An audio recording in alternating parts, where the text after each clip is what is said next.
Hello বন্ধুরা, আসসালামু আলাইকুম। Welcome to my new another blog video. তো আজকের ভিডিওতে আমি বিশেষ কিছু দেখাতে চাই, সেটি হচ্ছে এই যে আমার পিছে দেখা যাচ্ছে কিনা, এই যে পিছে দেখতে পাচ্ছেন, এগুলো হচ্ছে গিয়ে ময়লা রাখার ড্রাম। কুয়েতে কিন্তু পরিষ্কারের বিষয়ে খুবই কঠোর নিয়ম পালন করা হয়। এখানে যেখানে সেখানে ময়লা আবর্জনা ফেললে আপনার জরিমানা করবে। সে কারণে এই যে ময়লা ফেলার জন্য এমন ব্যবস্থা করা রয়েছে।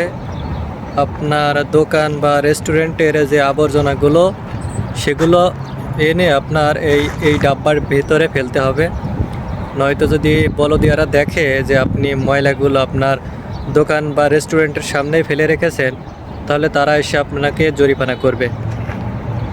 তো আমার পিছে যে আবর্জনাগুলো দেখতে পাচ্ছেন, এই যে এই ড্রাম ভর্তিগুলো, এখানে তারা ময়লাগুলো ফেলে এবং পরবর্তীতে এখান থেকে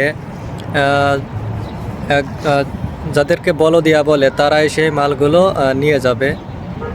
তো তারা বড় ট্রাকে করে এসে এগুলো সিস্টেম আছে, সেই সিস্টেম মতো এই ময়লাগুলো তুলে নিয়ে আরেক জায়গায় নির্দিষ্ট স্থান আছে, সেখানে আবর্জনাগুলো ফেলে দেয়। তো কুয়েত কিন্তু খুবই একটি পরিষ্কার শহর। এখানে আপনি যেখানে সেখানে আবর্জনা পাবেন না, আর যেখানে সেখানে আবর্জনা ফেললে আপনাকে জরিমানা করবে। এই যে পিছে দেখতে পাচ্ছেন, এটি হচ্ছে একটা খোলা জায়গা। এখানে সম্ভবত এই আবর্জনাগুলোই রাখার জন্য ব্যবস্থা করা হয়েছে, এই যে এগুলো। তো এর ভিতরে আপনি অনেক ধরনের মূল্যবান জিনিসও পেয়ে যাবেন, কিন্তু এই মূল্যবান জিনিসগুলো আপনি নিতে পারবেন না। কারণ কি জানেন, এগুলো নেওয়ার ইখতিয়ার শুধু যারা এই কাজগুলো করে তাদেরই এগুলো নেওয়ার পারমিশন রয়েছে। আপনি যদি এর ভেতর থেকে যে কোনো ধরনের জিনিস আপনি বের করেন, তাহলে তারা যদি দেখে, তাহলে আপনাকে জরিমানা করবে, আর সেই জরিমানার অঙ্কটা অনেক বেশি। তো কুয়েতে এই ধরনের ব্যবস্থা দেখলে আপনার আশ্চর্য লাগবে, কারণ এটি হচ্ছে একটি উন্নতশীল দেশ। কারণ এদেশের মানুষ খুবই ভদ্র, আর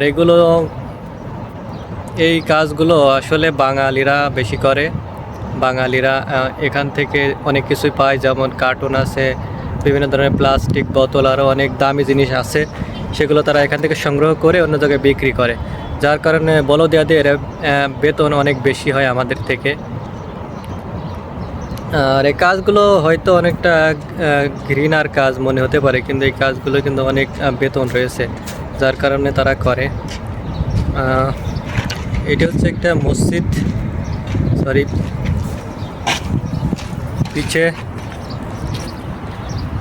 পিছে দেখতে পাচ্ছেন একটা মসজিদ। আর এখন কুয়েতে বিকালবেলা, যে কারণে এমন লাগছে। তো সকলকে ধন্যবাদ জানাই। আমি মোহাম্মদ লাকিম ইসলাম আজকের মতো বিদায় নিচ্ছি। আল্লাহ হাফেজ, টাটা, বাই বাই।